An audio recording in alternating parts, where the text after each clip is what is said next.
శ్రీ వారాహిదేవి జ్యోతిష్యాలయం విద్య, ఉద్యోగం, వ్యాపారం, పెళ్లి, ఆరోగ్యం, సంతానం, భార్యాభర్తల మధ్య గొడవలు, అత్తాకోడల మధ్య గొడవలు, ప్రేమించి మోసపోవడం, స్త్రీ పురుష వశీకరణం, ధనం నిలవలేకపోవడం, మీకు ఎటువంటి సమస్యలైనా 24 గంటల్లో పరిష్కారం లభించబడును. నెంబర్ 1 వశీకరణ స్పెషలిస్ట్ కేరళ తాంత్రిక్ గురువు గారు పూజారి పండిత్ పవన్ నంబూద్రి గారు.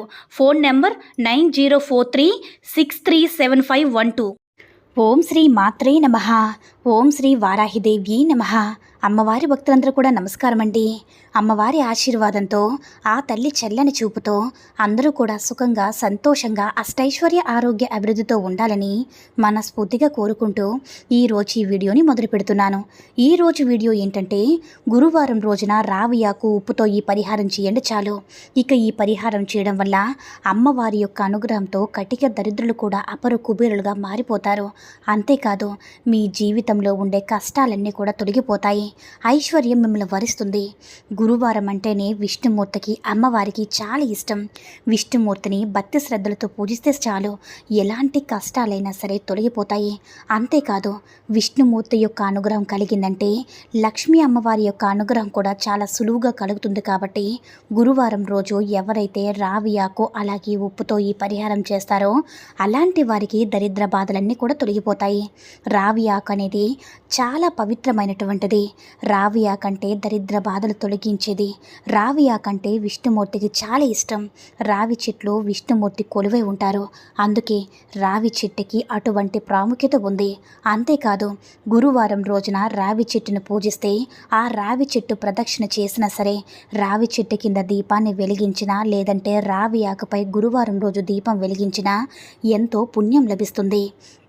రావి చెట్టును పూజించిన వారు శనీశ్వరుడి దోషాలు కూడా ఉండవు.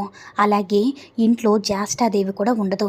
ఎందుకంటే పురాణాల ప్రకారం చూసుకుంటే ఎవరైతే రావి చెట్టును పూజిస్తారో అలాంటి ఇంట్లో నేను ఉండనని జ్యేష్ఠాదేవి చెప్పినట్లు పురాణాలు కూడా చెప్తున్నాయి. అందుకే రావి చెట్టుకు అంతటి ప్రాముఖ్యతను పొంది ఉంటుంది. ఇక రావి చెట్టును పూజించిన వారికి ఉద్యోగం, వ్యాపార సమస్యలు ఉండవు. కోరిన కోరికలన్నీ కూడా నెరవేరుతాయి. సంతానం లేక బాధపడేవారు రావి చెట్టును పూజించడం వల్ల సంతాన యోగం కలుగుతుందని పురాణాలు కూడా చెప్తున్నాయి. ఇలా 1 కాదు 2 కాదు, ప్రతి ఒక్క కోరిక కూడా నెరవేరుతాయి. మీ కష్టాలన్నీ కూడా తొలగిపోతాయి. దరిద్రం అనేది మన దరిదాపుల్లో ఉండనే ఉండదు. రావి చెట్టు చాలా పవిత్రమైనటువంటిది. రావి చెట్టు చుట్టూ 11 ప్రదక్షిణలు లేదా 9 ప్రదక్షిణలు చేసినా సరే మనకు ఉండేటటువంటి కష్టాలన్నీ కూడా తొలగిపోతాయి. ఇది ఆధ్యాత్మిక పరంగానే కాదు, ఆరోగ్యపరంగా కూడా మేలు చేస్తుంది. ఇటువంటి రావి ఆకుతో ఈ పరిహారం ఎలా చేయాలో తెలుసుకుందాం. రావి ఆకంటే విష్ణుమూర్తికి చాలా ఇష్టం కాబట్టి రావి ఆకు పైన దీపాన్ని వెలిగించిన విష్ణుమూర్తి అమ్మవారి అనుగ్రహం తొందరగా సులువుగా పొందుతాము. పచ్చ కర్పూరమైన దొడ్డుప్పన్న లక్ష్మీ అమ్మవారికి, విష్ణుమూర్తికి చాలా ఇష్టం. ముఖ్యంగా దొడ్డుప్పు అనేది మన చుట్టూ ఉండే నెగిటివ్ని తొలగిస్తుంది, దరిద్ర బాధను కూడా తొలగిస్తుంది. కాబట్టి ఉప్పు మరియు పచ్చ కర్పూరంతో ఎలాంటి ప్రయోగాలు చేసినా అద్భుతంగా ఉంటుంది. ఈ పరిహారం చేయడం వల్ల ఎటువంటి సమస్యలైనా సరే తొలగిపోతాయి. డబ్బు పరంగా వచ్చే సమస్యలు కావచ్చు, ధనం సంపాదించే క్రమంలో మనకున్న దుష్టశక్తి ప్రభావం కావచ్చు, వాటిని కూడా తొలగించే శక్తి ఉంటుంది ఈ పరిహారానికి. అంతేకాదు, ఏ పని చేసినా అందులో విజయం కలుగుతుందని, ఏ పనిలోనైనా సరే అద్భుత విజయం సాధించగలము. సమస్త పాపాలు కూడా తొలగిపోతాయి. దుష్టశక్తులు, చెడు ప్రభావాలు కూడా తొలగిపోతాయి. కష్ట నష్టాల నుంచి బయటపడతాము.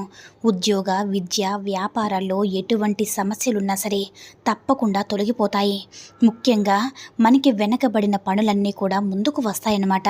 అలా జరగాలి అంటే గురువారం రోజున రావి ఆకు, పచ్చ కర్పూరం, ఉప్పు, పసుపుతో ఏ పరిహారం చేయాలో ఇప్పుడు మనం వివరంగా తెలుసుకుందాము. ఇప్పుడు రావి ఆకును, అంటే కింద పడిన రావి ఆకును మాత్రమే తీసుకోవాలి. చెట్టుకు ఉన్న ఆకును తెంపకూడదు. అలాంటి కింద పడిపోయిన ఒక మంచి రావి ఆకును ఇంటికి తీసుకురావాలి. దానికి ఎలాంటి దుమ్ము లేకుండా నీటితో శుభ్రంగా కడగాలి. ఆ తర్వాత తడి లేకుండా తుడుచుకోవాలి. తర్వాత రావి ఆకు పూజ గదిలో అమ్మవారి పటం ముందు కానీ, లేదంటే విష్ణుమూర్తి పటం కానీ ముందు పెట్టాలి. అలా పెట్టిన తర్వాత రావి ఆకు పైన గుప్పెడంత రాళ్ళుప్పును పోయాలి. మనకి గాలి తగలకుండా ఉండే ఉప్పును మాత్రమే వాడాలి. అంటే ఎప్పుడైనా సరే గాలి తగిలే ప్రదేశంలో ఉప్పును పెట్టకూడదు. అలా పెడితే ఇంట్లో ఉన్న ఆర్థిక సమస్యలు వచ్చే అవకాశాలు ఉంటాయని, మనకుండే ఆర్థిక సమస్యలు కూడా పెరిగిపోతాయి. అందుకే గాలి తగలకుండా పెట్టుకోవాలి. లేకపోతే మనం అప్పుడే పరిహారం కోసం ఒక దొడ్డుప్పు ప్యాకెట్ని తెచ్చి కట్ చేసి పరిహారానికి ఉపయోగించాలన్నమాట. మళ్ళీ గాలి తగిలిన ప్రదేశంలోనే పెట్టండి. ఇలా చేస్తే ఈ పరిహారానికి ఫలితం ఉంటుంది. మీరు ఏ ఉప్పును పడితే ఆ ఉప్పును వాడితే ఎలాంటి ప్రయోజనం ఉండదు. కాబట్టి ఒక గుప్పెడంటే ఒక గుప్పెడు ఉప్పుని సహజంగా రాళ్ళుప్పు అంటారు కదా, ఆ రాళ్ళుప్పును రావి ఆకుపై పోసిన తర్వాత ఆ ఉప్పుపై పచ్చ కర్పూరం పెట్టిన తర్వాత చిటికెడు పసుపు, కుంకుమ, 5 లవంగాలు, 5 యాలకులు కూడా పెట్టండి. ఇలా పెట్టిన తర్వాత మీరు నమస్కరించుకొని మీ మనసులో ఉన్న కోరికలు చెప్పుకోండి.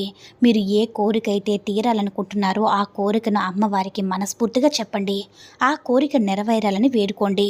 ఇలా చేస్తే మీ ఇంట్లో కష్టాల నుంచి ఎలాంటి సమస్యలున్నా సరే గట్టెక్కుతారు. దరిద్ర బాధలన్నీ కూడా మీ నుంచి వెళ్ళిపోతాయన్నమాట. లక్ష్మీదేవి విష్ణుమూర్తి యొక్క అనుగ్రహం కూడా కలుగుతుంది. కంటికి కనిపించిన దుష్టశక్తుల ప్రభావం అనేది తగ్గిపోతుంది. డబ్బు రాకుండా ఆపే దుష్టశక్తుల ప్రభావం అనేది తొలగిపోయి లక్ష్మీదేవి విష్ణుమూర్తి అనుగ్రహానికి పాత్రులవుతాము. ఈ విధంగా ఈ పరిహారం చేసిన అద్భుత ఫలితాలు వస్తాయి.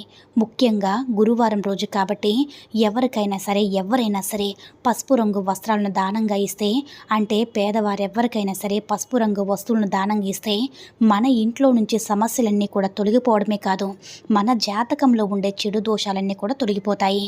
ఎలాంటి గ్రహ అనుకూలత లేకపోయినా సరే అనుకూలత పెరుగుతుంది. గ్రహ దోషాల నుంచి విముక్తి కూడా పొందుతాము. ఈ విధంగా గురువారం రోజున రావి ఆకు, ఉప్పు, పచ్చ కర్పూరంతో ఇలా చేస్తే మీకు ఉండేటటువంటి అప్పుల బాధలు, ఆర్థిక పరిస్థితులన్నీ కూడా తొలగిపోతాయి. అయితే రావి ఆకుతో ఇలా చేసిన తర్వాత ఆ ఉప్పుని ఏం చేయాలని మీకు సందేహం కలగవచ్చు. ఇలా గురువారం రోజున ఈ పరిహారం చేశాక మరుసటి రోజు శుక్రవారం రోజున ఆ ఉప్పుని అలాగే పచ్చ కర్పూరాన్ని తీసి ఎవరూ తొక్కని ప్రదేశంలో వేయండి. లేదంటే ఒక కవర్లో వేసి దానిని ఎవరూ తొక్కని ప్రదేశంలో కూడా వేయచ్చు. లేదంటే పారే నీటిలో కూడా వేయచ్చు. ఇలా చేస్తే మీ కష్టాలన్నీ కూడా ఖచ్చితంగా తొలగిపోతాయి. మీ ఇల్లంతా కూడా ఐశ్వర్యంతో నిండిపోతుంది. ధనం సంపాదించుకునే మార్గాలు అనేవి తెరుచుకుంటాయి. కాబట్టి ప్రతి ఒక్కరూ కూడా గురువారం రోజున రావి ఆకు, ఉప్పు, పచ్చ కర్పూరం, లవంగాలు, యాలకులు, పసుపుతో ఈ పరిహారం చేయడం వల్ల మీకు ఉండేటటువంటి ఆర్థిక సమస్యలు, అప్పుల బాధలు తొలగిపోయి సంతోషంగా జీవిస్తారన్నమాట. అంటే ప్రతి ఒక్కరూ కూడా మర్చిపోకుండా గురువారం రోజు ఈ పరిహారం చేసుకొని అమ్మవారి యొక్క అనుగ్రహంతో సంతోషంగా జీవించండి. ఈ వీడియో కనుక నచ్చినట్లయితే మరికొంతమంది అమ్మవారి భక్తులకు రీచ్ అయ్యేలా షేర్ చేసి లైక్ చేయండి. అలాగే మన ఛానల్ ఎవరైనా మొదటిసారిగా చూస్తున్నట్లయితే తప్పకుండా సబ్స్క్రైబ్ చేసుకుని మాకు కొంచెం సపోర్ట్ చేయండి. సర్వే జన సుఖినో భవంతు. ఓం శ్రీ మాత్రే నమః. ఓం శ్రీ వారాహిదేవ్యే నమః.